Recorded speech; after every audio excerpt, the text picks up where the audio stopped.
are the lands adjacent to Stephen B. Roman Boulevard. We have filed with the City of Markham 4 planning applications. 3 of them, which have been discussed earlier tonight, are going to be before you for approval or recommendation for approval on June 17 for the draft plan of subdivision, the Phase 1 official plan amendment, and the Phase 1 zoning bylaw amendment.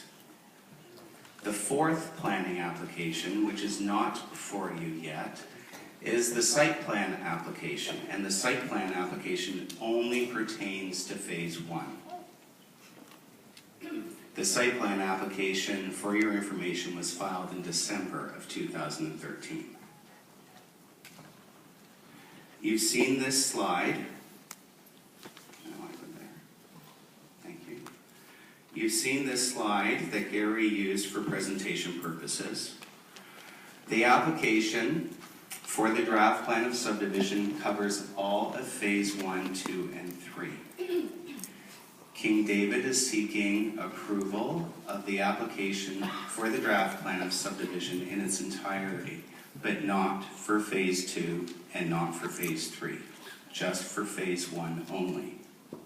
Why is the Belvedere moved from Phase 3 to 2? Actually, Councillor Heath, what King David has agreed to do is, as soon as Phase 1 is approved, to move forward immediately on the Belvedere, on the lake, on the open space system, on the traffic and the parking issues that are all part of the terms of reference for the working group. But we need to have Phase 1 approved so we can start working on the designs for Phase 2 and Phase 3, including the lake, including the Belvedere, including the open space systems.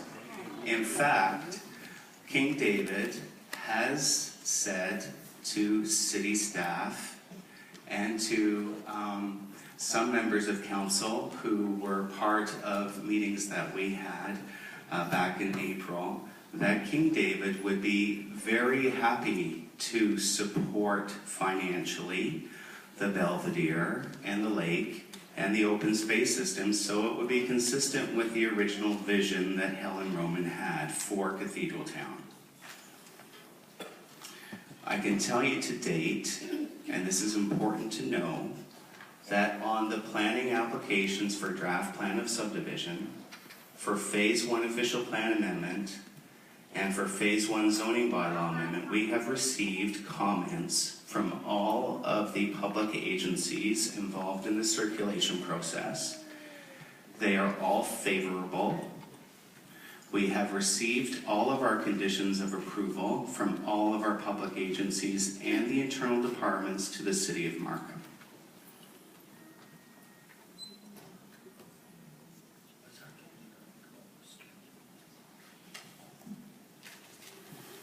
You've also seen this slide as well. It's just colored a little differently and probably a little bit more easier to read. Phase 1, this slide on the left, is the existing land use within the secondary plan.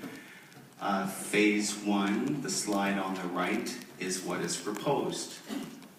You will see on the existing slide, what Gary pointed out were 2 orange areas designated for medium density residential. On the proposed slide on the right, you will see that they are now blue. Certainly.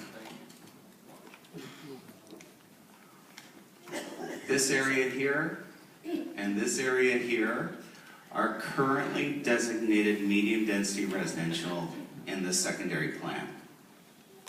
They are not part of the Cathedral precinct.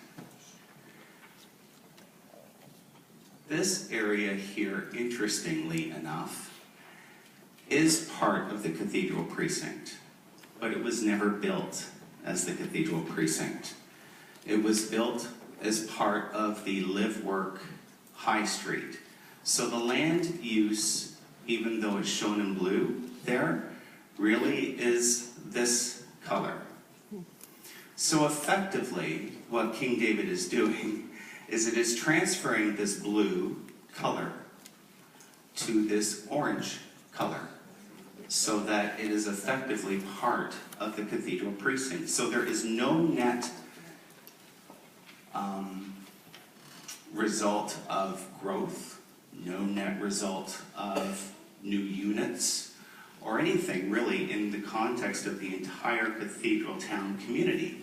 It's just really a transfer of land use that is occurring so that the secondary plan can be aligned with the community design plan.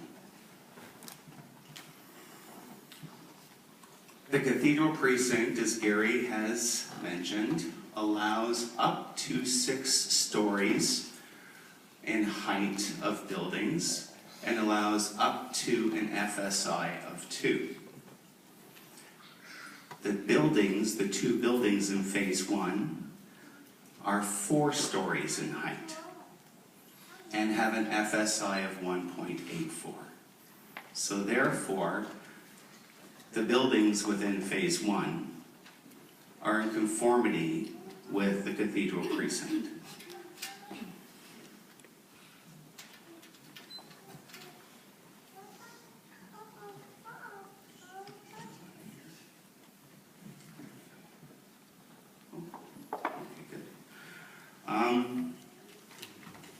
In phase 1, here is an illustration of what phase 1 would look like. There are 2 mixed-use buildings. Each of the buildings, as I just mentioned, are 4 stories in height. Each building contains, at grade, 12 commercial units and 8 residential units. And the 3 remaining stories for each building contain 95 residential units. For a total, therefore, of 24 commercial units and 206 residential units for the entirety of phase 1. All of the parking for this development will be accommodated in the following ways. There are 160 underground parking spaces allocated for each building. There is on-street 7 spaces along High Street for each building, and 10 spaces along Pope John Paul II Square per building.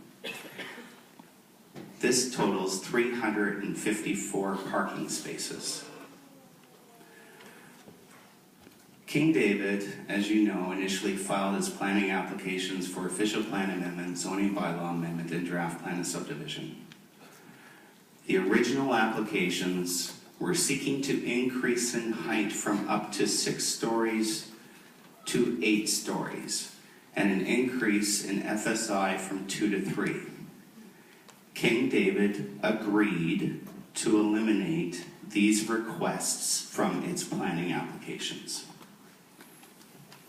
In addition, King David has agreed at the request from Development Services Committee to a working group to prepare the applications for phase 2 and 3, as well as the designs for the lake, the Belvedere, the open space system. And further, King David agreed to filing separate future planning applications for official plan amendment and zoning bylaw amendment for each of the subsequent phase 2 and phase 3, allowing for further statutory public meetings. It is King David's intention to commence grading, servicing, and construction this fall. Should council approve the draft plan of subdivision and the applications for OPA and zoning bylaw amendment at its June 17 meeting and approve in principle the site plan application for phase 1, then King David will be in a position to move forward with its plan. And that's it. Okay. Oh, wait, no, actually, just quickly though, the map we saw from Gary Sellers early on in your presentation, if we go back a few. Can you go back? I'm going to try. Have a look. We want to go to this one. Okay, that one. Is that the one, Councillor Heath? No, the next one. Okay, we need to go back. Think. Yes, the map Okay. Gary Sellers just a minute ago had, I'm glad that the Belvedere is moving forward, and I would like to see it in phase 1. That being said, the arrow that goes down from phase 3 down to block 9 also went over to block 12 on the map that we saw just a few minutes ago from Gary Sellers. So that the Belvedere was not purple, but it's blue.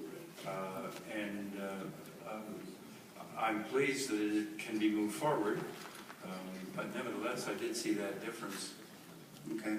So I'd like to bring it forward very quickly too, Councillor Heath. My proposal would be, and I'm hoping you can agree, to put it into phase 1, even though, or at least the planning and approval process into phase 1, although construction, obviously, in the time it might take to build block 1, 2, and 3 is actually has to be built, that's the road, would be relatively quicker, but nevertheless, I'm hoping it can keep on moving in phase 1. Well, it certainly would be, and I anticipate, part of the conditions of approval in the draft plan of subdivision for the Belvedere that could affect phase 1. That's good. Okay? Councillor Hamilton? Yes, thanks, Mr. Chair. So, Mr. Foran, could you go back to your picture again, the last one that you showed, your last slide, please? Can you show me where the parking is for, like, how I enter and leave the underground parking? And tell me, first of all, where High Street is. It's right in the middle, isn't it? Yes, this is High Street. Okay, so I'm on High Street. And this Tell me is how to Pope get in. John Paul II Square. Okay, This is Donald Buttress. right. So this is the building on the south side of phase 1. The entrance into the underground parking is off of Donald Buttress, and it goes in like this and underground. For the building at the north end of phase 1, it's off of Anthony Roman Avenue. So the entrance into the underground parking is at the back and then down. Okay. Can you tell me what, right where you've got your mouse there now, Mhm. and the similar space in block 2, what is that going to be? I'm sorry, can you, Yes, right there, yeah? where you've got the X. You see the X that's through the block 1? Oh, yes. Okay, what is that? Oh, that is our courtyard. Okay. So each building, you'll see that, the building is a square building. Right. And then the interior of the building is a courtyard. So there will be units that, of course, will be facing out onto Anthony Roman, Pope John Paul II, and High Street for this building. And there will also be units that will be fronting in or will have balconies over the interior courtyards. Okay. And can you go back just a couple of slides? Keep going, keep going. Yes. Okay? So when I look at phase 1 on the left, Yes. I don't see what you just showed me in the last slide. I see it looks like a 3-sided building and then a beautiful green space there as a courtyard. Yes. So it will be